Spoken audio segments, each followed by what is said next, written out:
eu acho que eu estava um pouco nessa parte de definição de movimento social, né? Que é algo que vem da base. O que é da base? É a população em si, com reivindicações políticas, tem essa conotação muito forte, políticas, não partidárias. Às vezes se envolve, às vezes não, mas não é esse o critério, é político mesmo, popular, não é partidário. Um exemplo bem clássico foi hoje, por exemplo.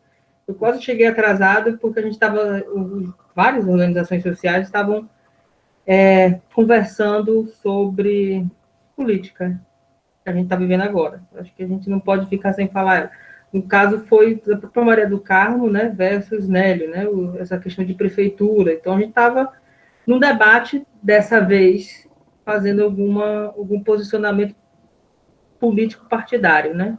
Porque precisa se definir, né? Quem fica em cima do muro nunca, geralmente quem fica em cima do muro cai para um lado. Geralmente é um lado excludente. Então queremos estar nesse desafio. Mas, assim, enfim, lá teve várias organizações populares, né? Sindicatos, que também faz parte do movimento social, que são organizações sociais. Então, essa é a definição de base, né? São sindicatos, associações, lá tinha até organizações vinculadas à igreja, como a pastoral social, por exemplo, representada lá. Então, isso são massas, né, coletivos populares que se juntam, que têm um objetivo firmado. Eu acho que basilar isso, tem um objetivo muito bem firmado.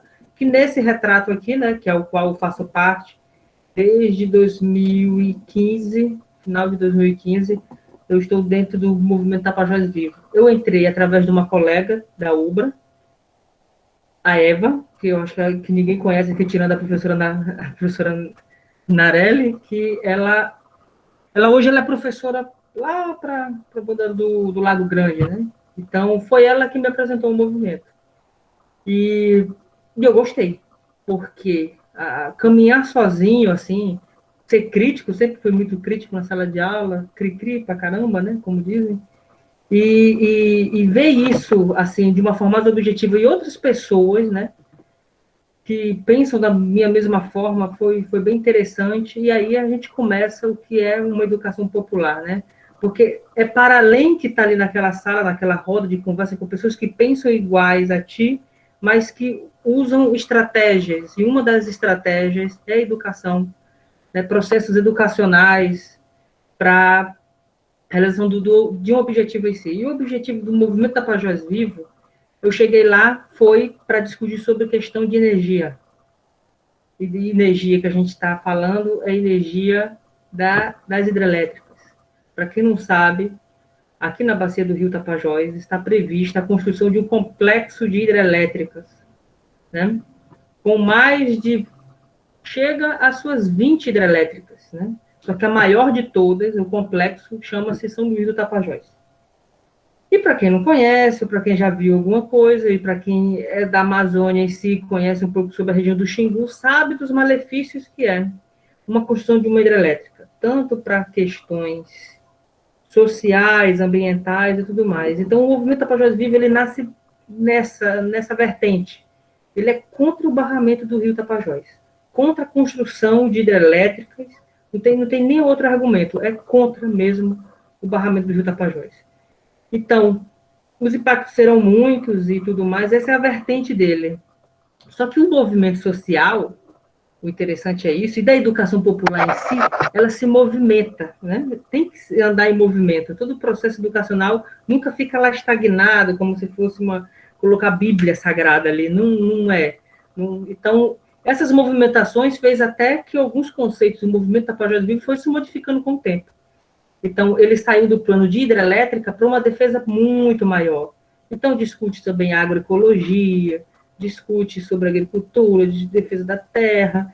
Então, um desses instrumentos aqui, que é educação popular e ambiental, obviamente, que foi a segunda caravana de defesa do Rio Tapajós, que foi uma caravana que aconteceu em 2016, onde juntou mais de 1.200 pessoas em Itaituba, entre pesquisadores, entre alunos, pessoas mais de base.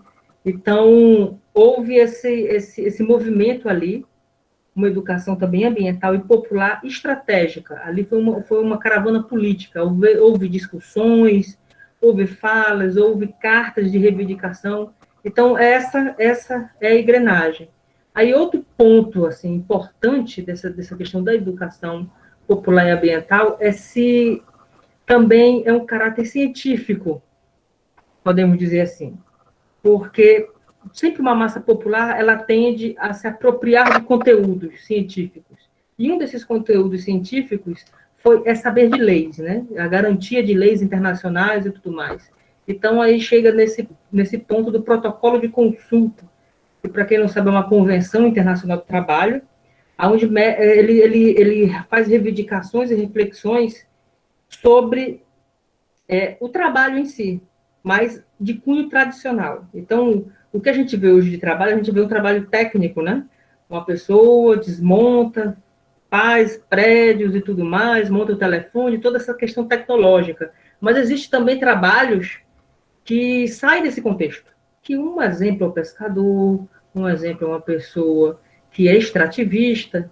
Então, o protocolo de consulta ele faz esse tipo de análise sobre o trabalho, mas ele também coloca critérios para fazer parte dessa convenção e que também faz proteção a esses trabalhos. E aí está um dos viés, defesa do território. Então, se você procurar na internet e tudo mais sobre o protocolo de consulta, você vai ver comunidades que fazem o uso desse protocolo para ele ser consultado para qualquer tipo de empreendimento que vá danificar seu território.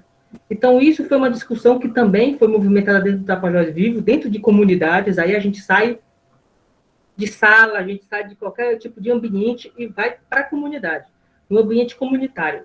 Aí a gente se depara com o que eu já disse anteriormente, né, sobre níveis, né, você tem que saber conversar com a população em si, seja ribeirinho, seja indígena, seja quilombola. Então, é essa questão da conversa inacabada, né, de você não vai sobre um palanque ou estar dentro de uma relação de poder na sala de aula, né? Então, a educação não tem hierarquia, é uma sala, como a gente já faz essa prática no mais do setor pedagógico, que é uma sala realmente redonda, né? Aquela questão do rei Arthur. Não existe ninguém mais, ninguém menos, então aí saem os processos, saem as falas e saem também as sensibilizações. Aí está aí a importância de você saber falar com o popular. Não precisar nivelar seu conhecimento ali, não há nenhum tipo de necessidade para isso. Um exemplo clássico disso, que eu sempre uso, e tem muita gente que ri, é mais fácil você chegar numa comunidade para falar sobre defesa do Rio Tapajós e toda essa questão de educação ambiental, você tem que falar a língua do povo. Né? Você não vai dizer, chegar lá e você dizer assim, os impactos socioambientais serão de grande impacto aqui na sua comunidade, onde a baixa de peixe vai acontecer, o rio Tapajós vai encolher, o Amazonas vai entrar até que, sabe? É mais fácil você chegar lá e dizer assim, olha, sabe aquele rio ali bonito? Sabe? Então, você não vai poder mais nem namorar no rio. Então, será quantos aqui da comunidade aqui já tem história aí no rio, que nasceu graças ao Rio Tapajós e seus encantos, brincando ali quando mais novo. Então, aí pronto, começa a rir. Aí vem essa questão da sensibilidade, né? Aí você se coloca naquele patamar comum, né? Então, esse é uma educação mais ambiental. E também tem essas formações que o movimento a gente faz, né? A gente tem toda uma estratégia montada, a gente não tem uma escola de formação, a gente está no planejamento de fazer uma escola de formação socioambiental na região aqui do Tapajós. A gente já tem algo firmado nesse sentido. Só que nossas formações agora são esporádicas para falar sobre meio ambiente, sobre política, é uma formação de base, né? Quando a gente fala de base, é de base mesmo, sabe? É lá na comunidade, é lá naquele bairro, X e X e X. Então, a gente tem essas formações que acontecem, são ativas, assim como uma discussão sobre o protocolo de consulta, que a gente já fez isso, está mais no passado, mas atualmente a gente a gente está propositivo, sabe? Eu acho que o discurso é esse, por isso que movimentações acontecem dentro desse conteúdo popular e ambiental. Que um deles, a gente pensar assim, a gente é contra, mas não adianta ser contra por contra e bater naquele martelo, não a favor e tudo mais, mas a gente tem que mostrar novas saídas. Então, uma dessas saídas foi que a gente está com um projeto chamado Projeto Tapajós Solar, uma energia boa para salvar nosso rio. E o que é esse projeto? É para discutir uma nova matriz energética na nossa região, com um potencial grandioso que é a energia solar. Então, essa é a discussão. Então, essa educação ambiental que a gente tenta discutir lá, que é uma energia. Aí ainda todos os processos lá de oficinas, de sensibilização, já foi feito ciclo restaurativo com crianças e com adultos, aí entra todos aqueles processos de andragogia, né, como a gente sabe. E o mais interessante disso é que realmente sensibiliza. Até tem comunitários que já estão fazendo a sua própria energia, gerando dentro da sua casa, mas, assim, um critério que pega muito nessa questão é a econômica, porque, para além de todo, assim, os benefícios da natureza, né, de menos impacto ambiental, é menos impacto ambiental. O impacto ambiental tem em todo lugar. Esse discurso de dizer assim, é limpo, limpo é o cacete. Não existe nada limpo, não tem como ter nada limpo, mas existe o menos. Então, um desses recursos do menos é a energia solar. E ela é muito econômica, gera-se muita economia mesmo. Um exemplo clássico disso é uma das organizações que a gente solarizou, porque dentro do nosso projeto, além dessa discussão, iniciativas de até políticas públicas, a gente chegou a conversar, fazer roda de conversa com alguns vereadores, só que o vereador está pouco se lixando para esse tipo de coisa, vamos falar a verdade. Mas a gente fez a inserção, a gente tentou, e está dentro dos processos um projeto de lei. E isso é movimento social, é se juntar, pressionar mesmo. Então, por exemplo, uma das organizações que a gente solarizou, né, que para quem já não conhece, seria bem interessante fazer uma visita lá e conhecer o trabalho deles, que é o Irmã Dulce dos Pobres, que é o espaço Mãe Natureza. Lá já está com energia solar, graças ao projeto Tapajós Solar, e lá eles pagavam cerca de 400, 380 reais, 350. Hoje, a irmã Ieda agradece muito, mas eles estão pagando 60, 70 reais, que é apenas os impostos que ainda tem lá, mas eles estão vendendo energia para Equatorial agora, que não é mais Celta, né? Equatorial. Então, esses são os processos de sensibilizações ali que acontecem. A gente demonstra que é uma energia mais limpa, é uma energia, né, que tem seus benefícios ambientais, na prática, na teoria, e todos esses processos vão acontecendo. Mas aí você deve estar se perguntando, tá, e da onde que vem esse dinheiro, bicho? De onde que vem o dinheiro? Realmente a gente não sabe, mas aparece por aí. Não, brincadeira. O movimento é um movimento social. Como eu já disse, não tem hierarquia, não tem CNPJ, não tem nada. O que chega a gente é que a gente usa barriga de aluguéis. A gente não é uma ONG. Nada que a gente não tem nada contra a ONG, né? Mas nós não somos uma ONG, somos um movimento social. É bem estabelecido isso, não há hierarquia. Há várias pessoas, tirando a mim, há estudantes da UFOPA, por exemplo, há um padre Gaiato, que tem que foi um dos criadores do movimento Tapajós Vivo, para você ver que não tem hierarquia. Há turismólogo, há pessoal mais de base, há pessoal que fica em comunidade mesmo, fazendo debate lá. Então, é bem esporádico essa questão. Padre Gilberto Sena, claro, quem não seria o padre mais enxerido que eu já conheci na minha vida. Então, ele é um dos criadores do movimento. Então, é essa discussão que fazemos, mas o recurso vem através de barriga de aluguel, por exemplo. Nós temos algumas organizações que têm conta bancária, que tem toda a estrutura que nos ajudam, nos emprestam para projetos, né?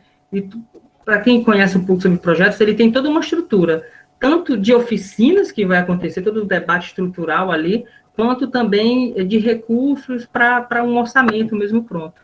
Então, é isso que nós fazemos. Um exemplo desse projeto Tapajós Solar, o recurso, ele veio de uma organização chamada Miserior, que não é de miséria, mas sim de misericórdia, no latim. É uma organização da Igreja Católica. Então, alemã. Então, ela apoia um projeto como esse aqui na região, para várias organizações. Então, quem emprestou o CNPJ para a gente, e a nossa barriga de aluguel, é a Caritas Brasileira. Então, a Caritas Brasileira é de caridade, também, para deixar claro, no latim, que também é uma organização da Igreja Católica, mesmo não sendo nada religioso, mas... Então, e quem está um pouco mais à frente é eu e uma colega minha.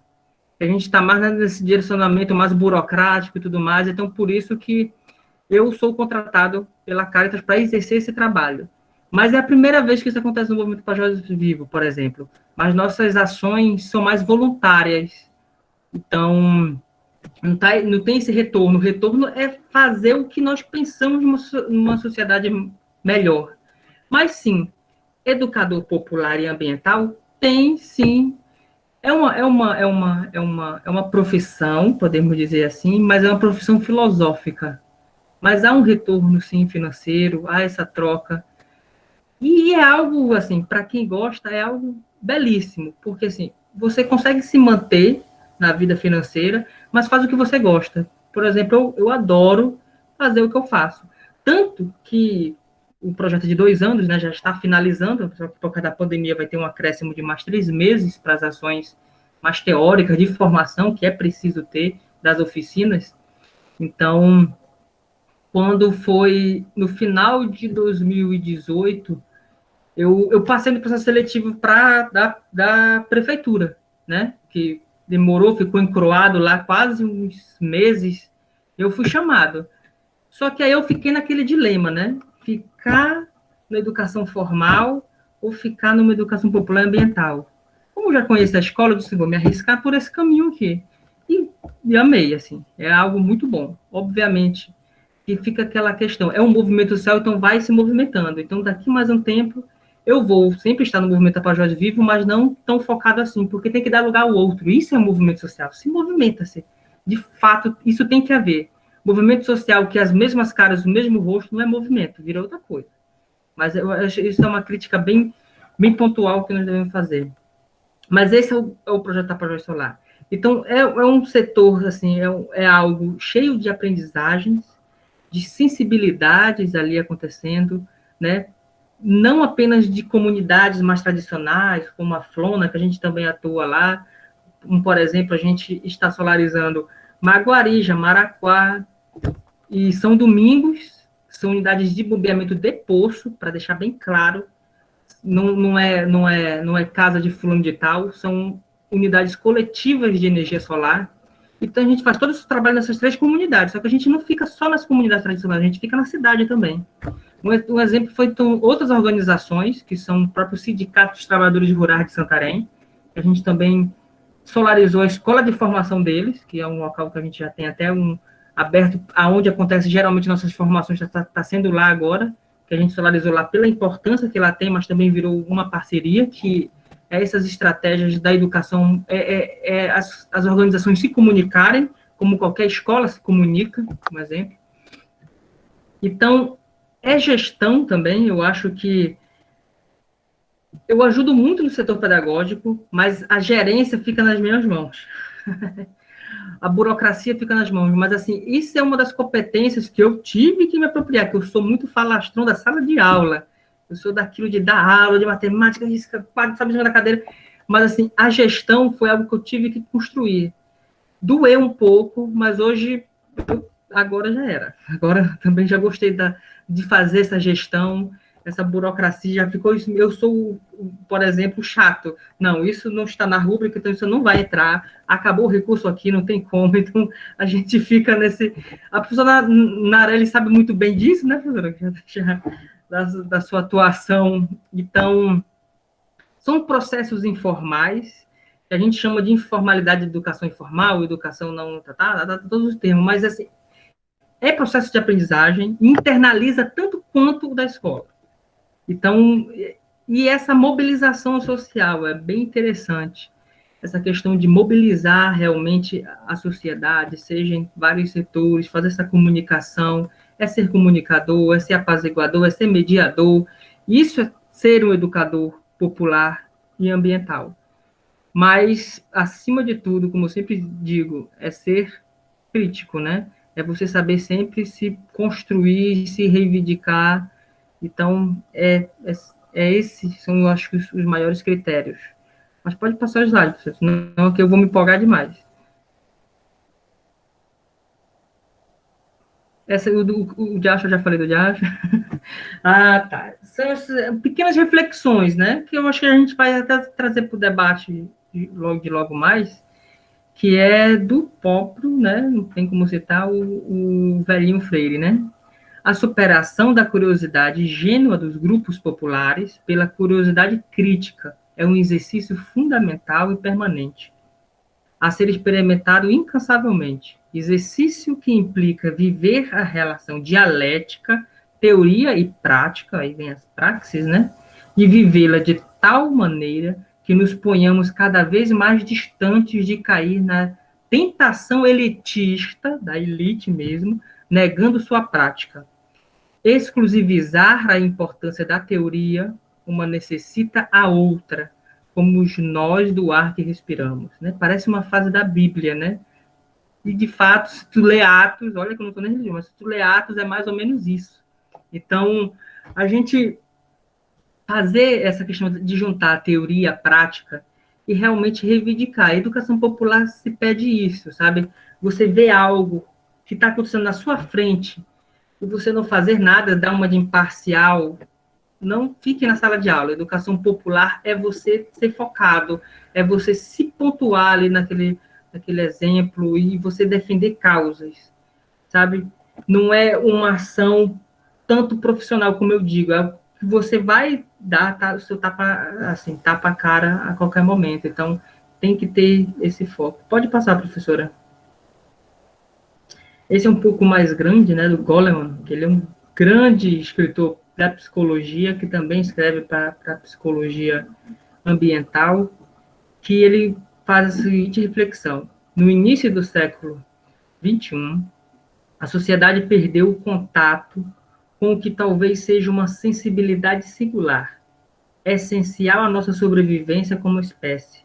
As rotinas de nossa vida cotidiana estão totalmente desconectadas de seus impactos adversos no mundo ao nosso redor. Nossa mente coletiva tem pontos cegos que desconectam nossas atividades cotidianas das crises que essas mesmas atividades criam nos sistemas naturais.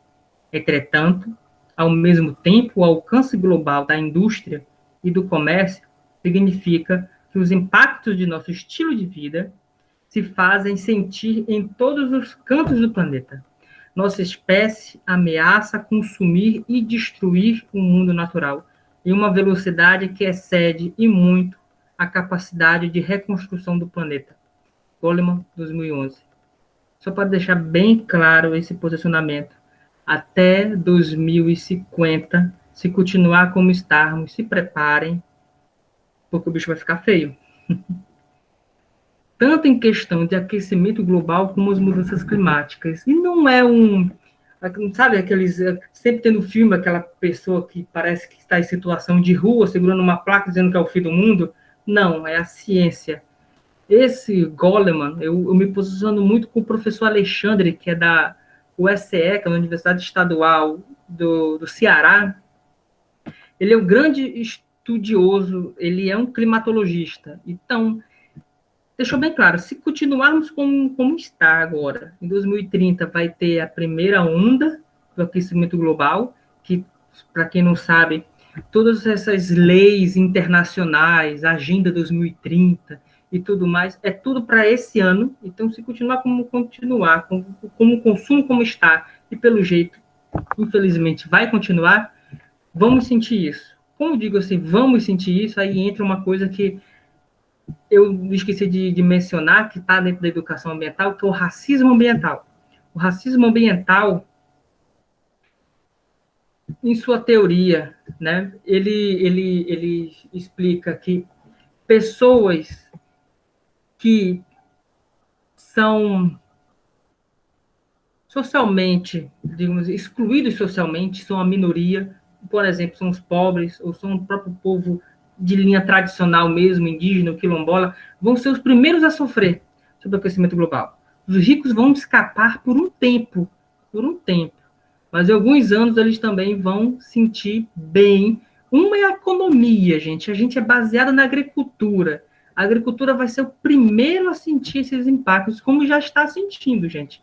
Se a Amazônia continuar sendo desmatada do jeito que está, não é teoria, é um grande também pesquisador da UFAM já deixou bem claro, não vai chover no Centro-Oeste. E aí, como é que vai ficar? E também tem a desertificação da Amazônia. A Amazônia vai ficar uma savana. Então, ou tenta fazer, de todas as formas, tentar fazer alguma proteção, ou vai sentir de qualquer forma a questão alimentícia de um país que se baseia na produção de agricultura. Então, se correr o bicho pega, se ficar o bicho come. Então, até 2050, a situação vai ficar muito mais agravante, irreversível para a natureza. Os graus vão aumentar a quase 5 graus. Então, os impactos serão grandiosos. E olha, que tem uma teoria, que agora eu me esqueci o nome do pesquisador, mas eu já escrevi isso. É sobre isso, que ele já soltou que a próxima pandemia vai surgir da Amazônia. Então, ou cuida, ou cuida.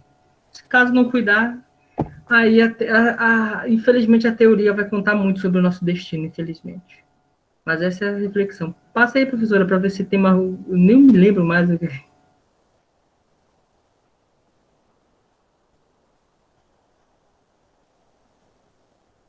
Certo, essas são algumas referências que eu usei.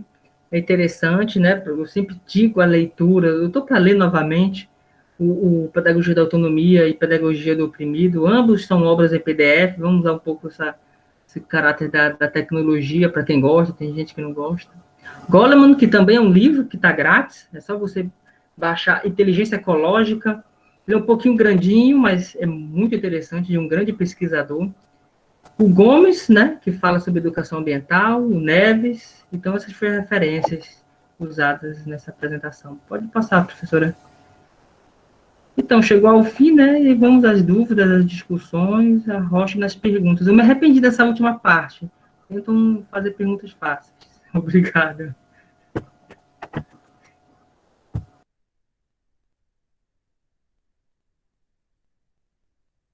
Muito bacana. Bom, pessoal, vocês podem ligar os microfones, vocês podem levantar a mão agora para pedir a palavra, para fazer questões. Mas, primeiro, eu queria comentar algumas situações que eu achei bem pertinente na fala do Johnson. E aí, tu pode até complementar, Johnson. O caráter do movimento Tapajós Vivo, ele é muito interessante porque ele trabalha com algumas situações que são muito diferentes da escola, né? A gente tem que aprender muito dentro do terceiro setor, por exemplo, a trabalhar com empresas, a trabalhar com o próprio governo, né? Porque esse é um caráter do terceiro setor, né? E uma coisa que eu acho muito interessante, que foi muito gratificante trabalhar no terceiro setor, é porque a gente não tinha rabo preso. Eu sempre dizia isso. A gente não tem rabo preso com o governo, a gente não tem rabo preso com empresa, né? Então, a gente consegue encaminhar a nossa filosofia de uma maneira bem livre e fazer com que, por exemplo, eu estava num ambiente, né, de espaço não escolar, mas que tinha atividades escolares juntos, e a gente fazia as formações com os nossos professores mais ideais possíveis, né? Por exemplo, a gente trabalhava muito temas de montessoriano, a gente trabalhava educação não violenta, né? Coisas que dificilmente a gente vê dentro de uma formação de semana pedagógica, essas coisas. E aí eu queria que tu falasse um pouco, Johnson, para já dar o impulso para as perguntas, sobre esse caráter mais livre, digamos assim, mais livre mesmo, dos espaços de ambiente não escolar, ou das instituições, no caso, o teu é mais um movimento, né? É um coletivo de pessoas, né, que estão ali buscando essa situação, mas trabalhar com o coletivo e com esse tipo de liberdade é realmente muito bacana, e se vocês tivessem experiência, seria muito legal mesmo. A liberdade é tanto assim que nos dá, que até para recursos a gente tem liberdade. Porque quando a gente encontra com alguém que quer dar alguma ajuda, a gente já pergunta de onde que vem o dinheiro. Ah, não, vem de uma fundação chamada Cargill. A gente não pega suas coisas e vai embora. Não, aqui não vai ficar, não. Então, para ver como a liberdade é tão forte.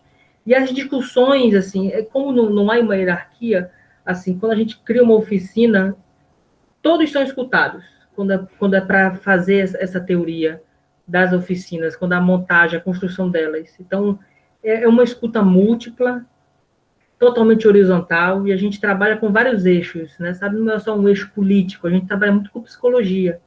Porque quando a gente fala das questões sociais, a gente está falando, se colocando naquele lugar para escutar, para ouvir esses anseios, fazer um debate e também fazer intervenções. Então, a gente tem liberdade para isso.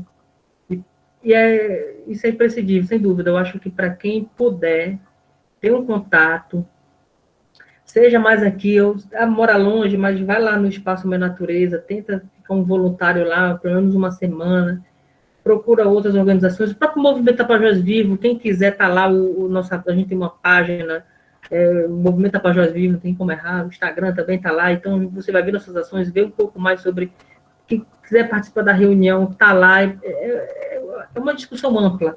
Então, é aquela questão do interdisciplinar, né? A gente nunca trabalha só com o eixo ambiental, nunca se desloca uma coisa da outra. Então, a gente tem liberdade para trabalhar de tudo e falar do que a gente quiser daquele momento, sem prestar conta a alguém. Muito bom. Alguém tem alguma pergunta, pessoal? Tem, Horácio?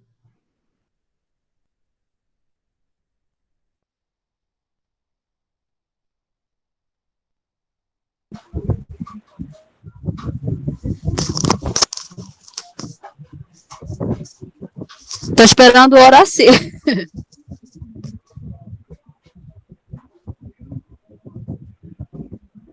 Vai logo, Raquel. Acho que é tu, Raquel. Ai, meu Deus, saiu. Olá, Johnson, boa noite. Boa noite. Quanto tempo, né, Raquel? Pois é, eu quero falar aqui para todos que estão presentes que o Johnson já foi o meu príncipe encantado. Lembrou, Johnson?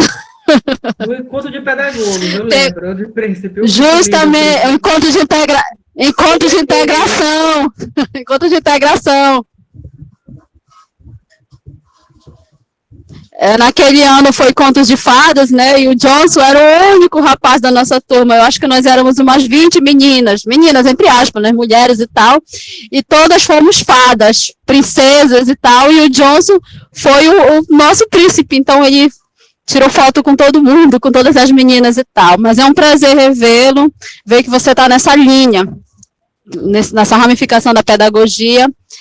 Falar um pouco, há muitos anos atrás, bem antes de eu entrar na graduação, eu li o livro do Big Brother, 1984, George Warner, se eu não me engano.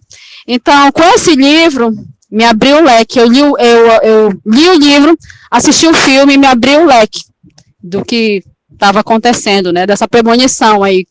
Então, eu mergulhei de fundo no mundo da teoria das conspirações, né, e tal, e eu lembro que eu li muito sobre essas agendas global e tal, e me interessei por esse assunto, da questão do clima, e vi que isso muito é uma coisa de questão ambiental mesmo, que futuramente isso iria acontecer, e depois que eu entrei na graduação, tive contato com outros autores e vi que realmente isso é verdade, isso não é só uma teoria da conspiração, como a internet menciona por aí, né?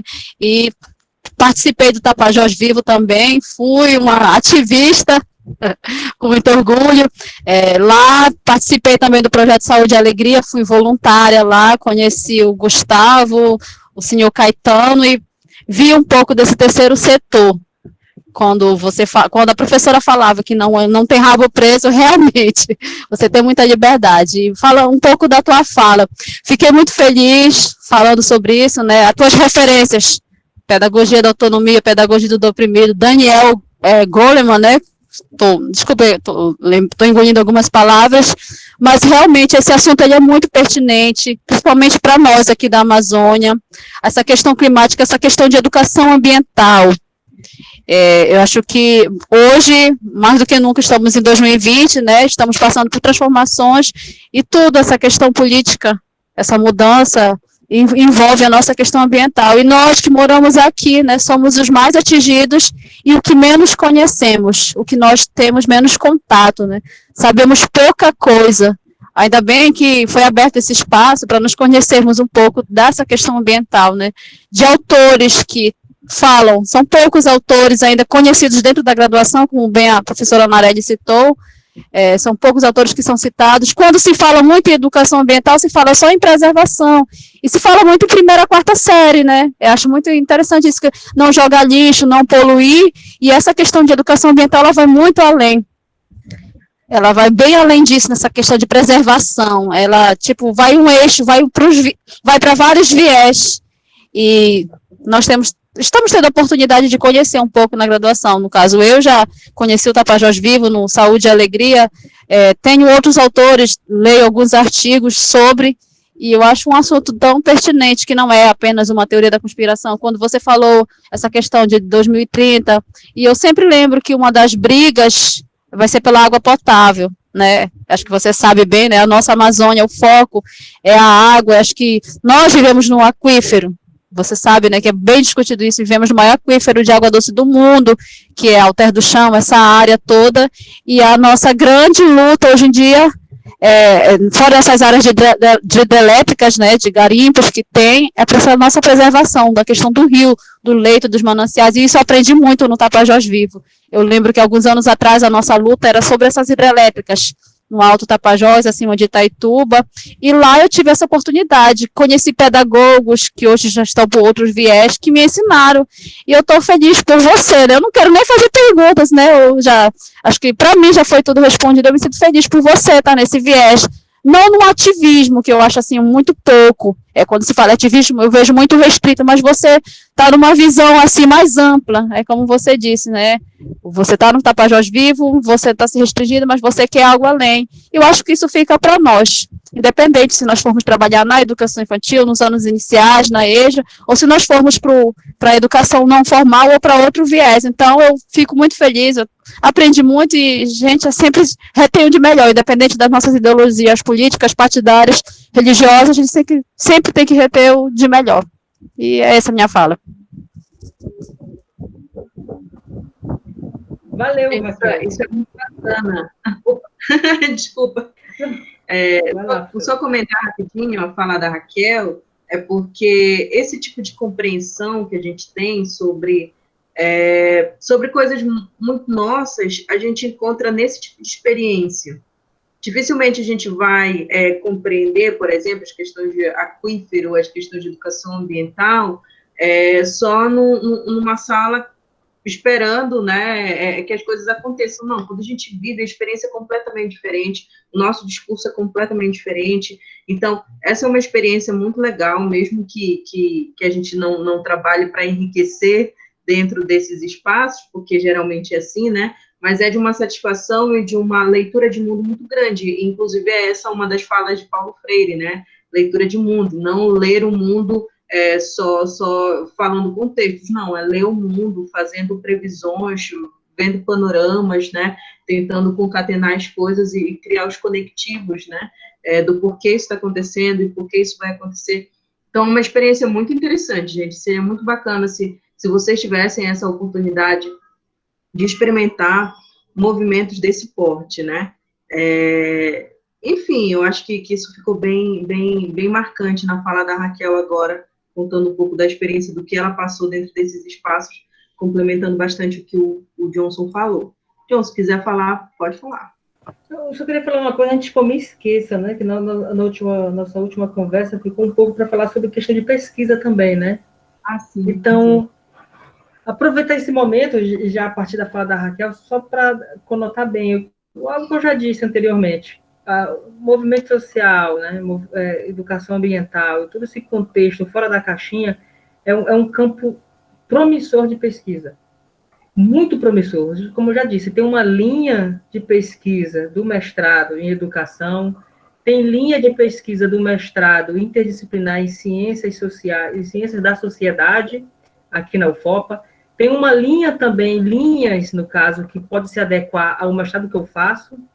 Tem linhas de doutorado já aqui, no doutorado em educação na Amazônia. Então, é um campo fértil para pesquisa. E falta pessoas que conhecem um pouco da base pesquisar sobre isso. Porque um exemplo, conhecer a base que eu digo, não você sempre está no meio desse, mas você ser de uma população minoria, por exemplo. Minha origem são meus pais, infelizmente, não sabem ler, vieram do Nordeste para cá, mas eu sou daqui, só para deixar claro. Então, essa linha de pesquisa de base, né? É ruim ver pesquisadores da Unicamp, por exemplo, que nunca não sabe nem o que é comer feijão 3 vezes na semana, vir pesquisar sobre esse tipo de linha aqui nesse contexto. Então, tem que ser pessoas daqui fazendo esse tipo de pesquisa. Aí, um exemplo disso foi o meu próprio percurso para chegar no mestrado. Claro que a professora tá sabendo isso já na prática, né, professora? Toda pesquisa que a gente faz vai se modificando, que vira outra coisa lá no fim. Vai tendo suas transformações, que a gente planeja uma coisa e faz outra. O meu planejamento e com o projeto que eu passei no mestrado, que foi esse mestrado em Sociedade, Ambiente e Qualidade de Vida, mas eu também fiz um mestrado em Ciências da Sociedade, que é um mestrado interdisciplinar em Ciências Humanas, esse da UFOPA, e esse meu que eu faço é em Saúde e em Biologia, por exemplo. Eu passei nos dois. Foi o meu projeto que eu fiz, foi através desse projeto ao qual eu já estava inserido. Foi aproveitando esse projeto. Então, era um estudo de percepção sobre os processos educacionais que estavam sendo vivenciados de educação ambiental no projeto com as crianças. Hoje transformou em outra coisa, mas foi com isso que eu entrei. Então, é algo promissor, é algo que está fora da caixinha e que, assim, tem muitas pessoas que, quando vê isso, assim, os professores orientadores gostam muito. É você pensar mais ali no chão e você fazer pesquisa como isso. É claro que hoje a minha pesquisa, ela está na área da psicologia. Eu estou tentando escapar disso, ir para o rumo social, mas ela está me chamando. Então, o meu projeto hoje, que já está muito bem definido, minha qualificação vai ser agora mês que vem, eu acho que vai ser dia 10 de dezembro, é sobre comportamento e conexão com o mundo natural entre crianças. É isso, é psicologia comportamental e social, mas é comportamento pró-ambiental e suas relações com a conexão da comunidade de São Domingos, na Flona. Isso é um exemplo. Então, hoje está bem definido isso, mas antes era sobre percepção do projeto. Eu não estou nem falando mais do projeto, só para deixar bem claro. Já se modificou tanto, mas é isso, é um campo fértil, muito fértil, essa questão de movimentos sociais, essa questão de educação ambiental. Então, a gente tem que se apropriar como pessoas daqui e educadores daqui, só para deixar bem claro. Deixa eu complementar. Gente, o que o Johnson falou é uma verdade que a gente vê dentro da universidade, né? E a gente precisa aproveitar esse momento. Eu posso dizer que vocês são muito privilegiados, porque vocês já podem fazer uma pós-graduação nesse nível aqui em Santarém, né? No meu tempo, eu fui para o Ceará, eu passei na UFC, né, a Federal do Ceará, e eu não garanti, porque além de ter que viver em uma outra cidade, era muito difícil a questão de ficar longe, de se manter longe, então era um percurso muito grande. Os nossos professores, acredito que até os professores do Johnson na Federal, os que são daqui da região tiveram que ir para longe, tem professores que tiveram que ir para Campinas, tiveram que ir não sei para onde, passaram anos para lá e depois voltaram e tal, e agora não, a gente tem possibilidade de ter vários mestrados aqui, em Santarém, na UFOPA, né, e também o doutorado em rede, né, que é o doutorado em educação na Amazônia. Então, são possibilidades que chegam para a gente, justamente para a gente se apropriar de nós como amazônidas, apropriar também desse campo de estudo. Isso é muito pertinente. A minha pesquisa, só para contextualizar, é muito do que eu faço com vocês, que é a formação de professores nativos digitais, só que no contexto amazônico. Como é que isso acontece? Então, todos os temas relacionados à Amazônia, eles são dignos de estudo. Deixa eu ver isso aqui. Tchau. Eles são dignos de estudo, porque faz parte da nossa região, faz parte do que a gente vai propor. Daqui a algum tempo, a gente pode ter professores doutores formados aqui, professores doutores que vão assumir cadeiras em universidade. Isso vai ser muito bom para todos nós. Pensem na formação que vocês podem dar para as futuras gerações, vocês tendo esse tipo de carreira acadêmica, né? Não que se esgote tudo, todos os saberes do mundo na pós-graduação, não se esgota. A gente descobre que, como disse o Johnson na aula passada, né, que é muita coisa que a gente ainda tem para aprender, e chega um momento que a gente pensa até que a gente é analfabeto, né, que não sabe ler porque tanta coisa para aprender, mas é muito bom, gente, e a gente faz pela gente, a gente não faz, sei lá, para o outro, a gente faz para a gente crescer, né, isso é muito bom, né. Mas é isso, aproveitem a oportunidade, a gente tem várias possibilidades agora aqui na nossa região, e a gente precisa se apropriar disso, a gente precisa se apropriar dos nossos discursos, a gente tem muita gente de fora falando sobre a gente e nem conhece a gente, né, enfim, é isso. Eu escrevi um artigo que vai ser publicado agora no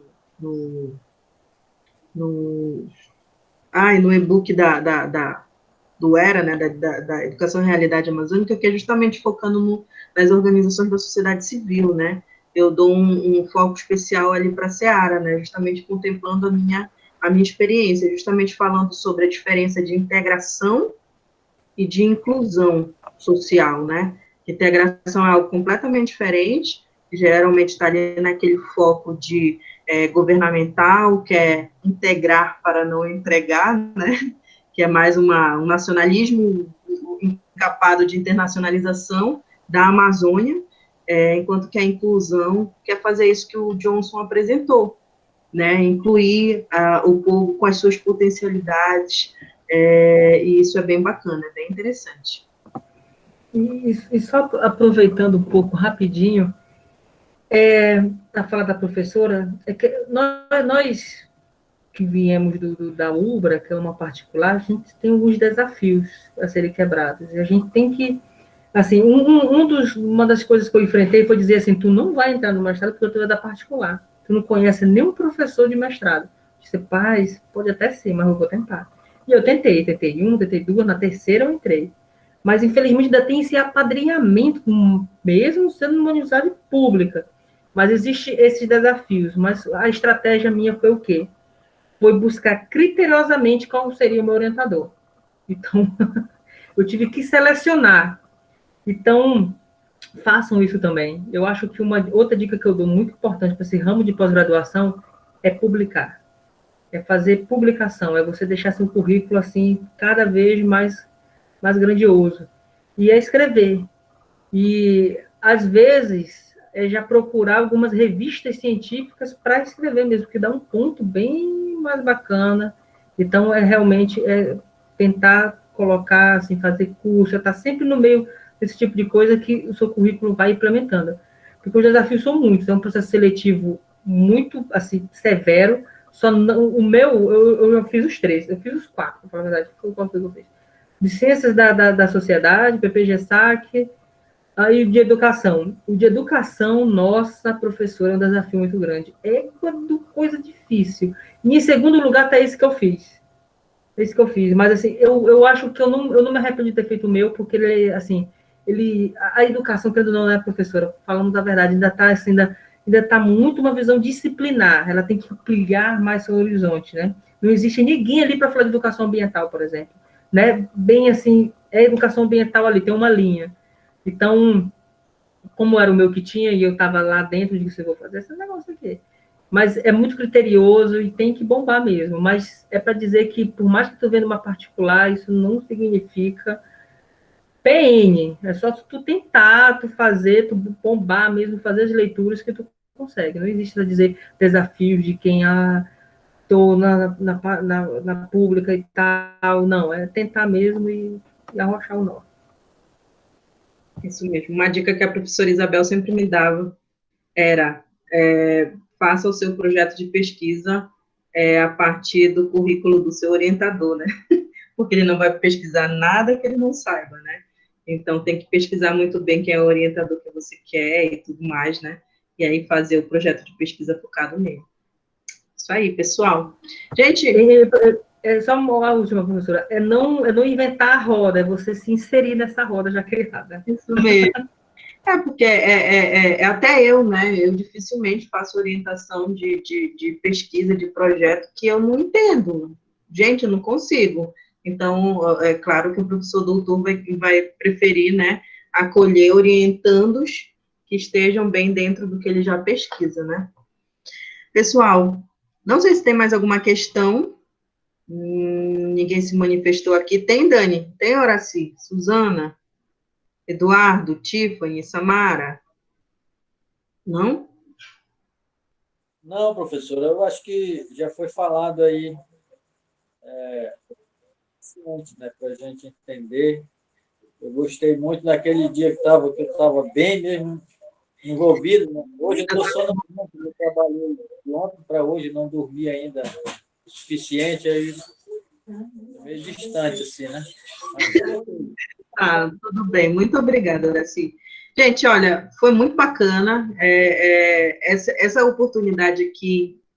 Eu não sei se aconteceria no presencial, acho meio difícil, porque só para te ter uma ideia, Johnson, a gente já passou por aqui a professora Monique, do Instituto CR, já passou a Marili, do Supera, que tu conhece, né? Já passou a Aline, do Conselho Tutelar, já passou o professor Cléo Neves, que ele é meu colega no mestrado, né?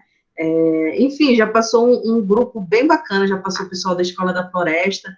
Dificilmente a gente conseguiria reunir um grupo tão seleto de professores desses temas, né, no presencial. E, bom, tem os lados positivos e os lados negativos da aula remota, né? Ainda bem que esse a gente conseguiu resgatar. E eu só tenho a agradecer, foi ótimo, foi excelente. Pessoal, procurem no Instagram, Movimento Tapajós Vivo, eles têm muitas publicações interessantes. Eu vi a de energia solar, né, as entregas, vi que o padre Gilberto estava lá, né, ele foi meu padre na minha missa de 15 anos, fui coroinha quando ele era padre aqui na Liberdade. Mas é muito bacana. E todo esse esforço ele tem desde sempre, e é muito legal, é um padre muito gaiato mesmo. Só tenho a agradecer, foi muito legal, e qualquer coisa estou à disposição também, tá, Jones? Precisando de mim, estou aqui. Certo. Eu que queria agradecer, professora, até esse retorno. Era um dos meus sonhos, eu já vou colocar na minha listinha, que é falar alguma coisa para os alunos da UBRA, e dar esse recado para a pesquisa continuar e da gente daqui mesmo, sabe?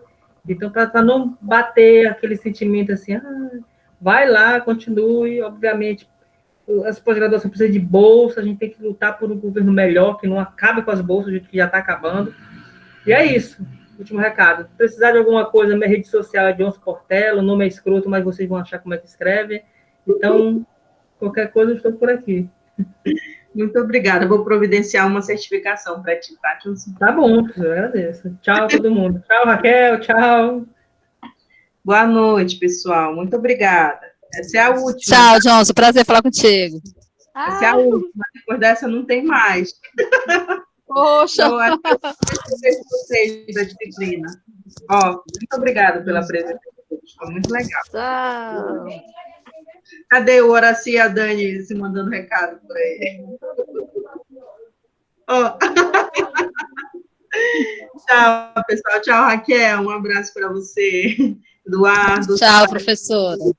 Abraço. Tchau, tchau. Tchau.